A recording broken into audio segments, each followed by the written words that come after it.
About in the middle of that run there, I think it was 17-0, you call it 32nd timeout, you were just kind of smirking, holding a clipboard, and then the decibel level changed once they all got there. Just it's like I say, it's going to be like this for a while. It's going to be a work in progress, and the thing of it is, it's not even fun to lose, and you got to have kids like Marion. It's got to be ready to step up, but not try to overdo it. She tried to overdo it too much, make turnovers, double teams, and things like that. And then the young kids, you got to learn to concentrate on defense and get stops, and that's not our strong point right now. So, it's pretty typical of a young basketball player. How do you think? I mean, Marion, before you came into that, she could kind of feel like the focus maybe slipped a little bit once they got 4 turnovers, the lead's gone. Could you kind of feel, or at least detect? I thought they showed it in their expression, in their body language. That hey, this is getting away from us. And, you can't have kids like that. They got to want to come back and make the next play, not worry about the last place. And that's the way young kids are. They worry too much about what happened, not what's in front of them.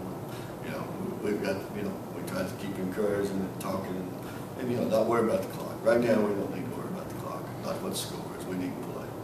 How hard is it to be in a huddle? When they look up and they're going through it. I mean, how hard is it to get them to come back to you and focus on just let's just correct some things right now? Or are you even at that point still trying to think about winning a ball game when you're in that situation, or can you kind of feel as a coach? They always want to win, but I'm always, like I say, I'm always more worried about the next possession, what you're doing in the next possession. Whether you're 20 up or 20 down, you should be worried about what's going on in this next possession. And they were putting their heads down, and that's the reason they got some layups on us and things like that, just because we were too much worried about what happened and not what's going to happen.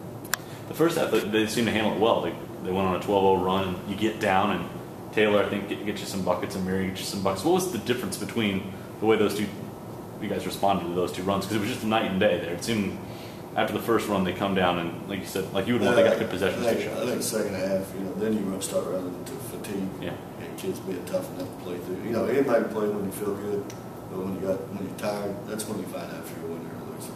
And our kids got to get to that fatigue level. And when they do, that's when you got to concentrate the most. And you can talk about that all you want to.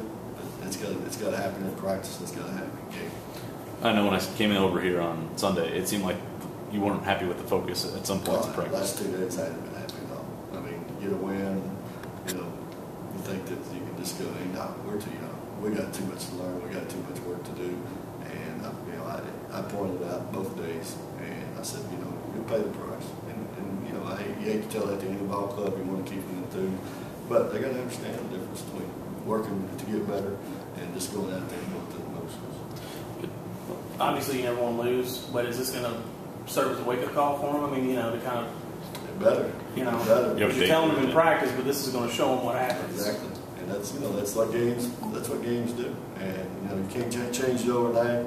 And dang sure ain't going to change between now and Thursday a whole lot, because if that pressure bothers us, you can imagine what Texas A&M's pressure can do to you.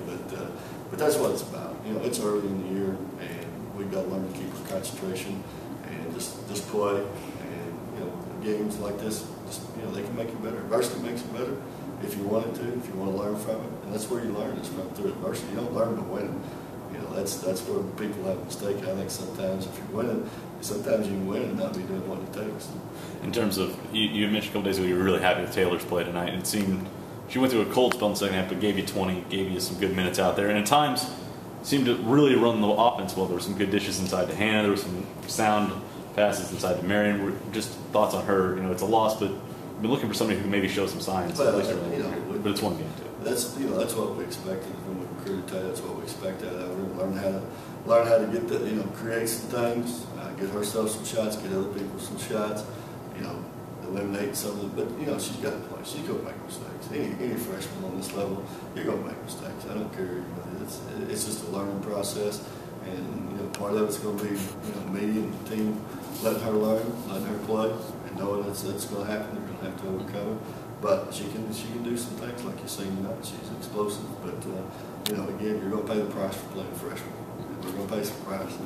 What do you tell Marion after this ball game too? Because I know you want her to step up and be aggressive, but it seemed like you said tonight, forcing some things into double teams, not looking for some kickouts. That's the only thing I said to her during the dressing room was, hey, I know you're going to win. There's no doubt in my mind, but you didn't go about it the right way. You lost your focus, and you didn't come close to doing what you need to do to be a leader and show these young kids that they can depend on you. And I said, That's where you're going to learn. You know, that's going to be the road for her. She's got to learn how to, you know, to take it on her shoulders. And you know, if they play her one-on-one, score. If they double team her, hit the man that's open, let them score, and realize, hey, you did your job. That's what we got to have. What's sort of the template then as you get ready for A&M coming in here? Obviously, that's a test result. Do you worry about going through the normal process? Or do you just kind of worry about teaching? What sort of? I'm just worried about teaching right now, and you know, you can't get caught up right now. You know, it doesn't. It's for this, especially guys where you know, this doesn't mean anything until you know, in the middle of January, and then you know, last week of March, or first week of March, last week of February.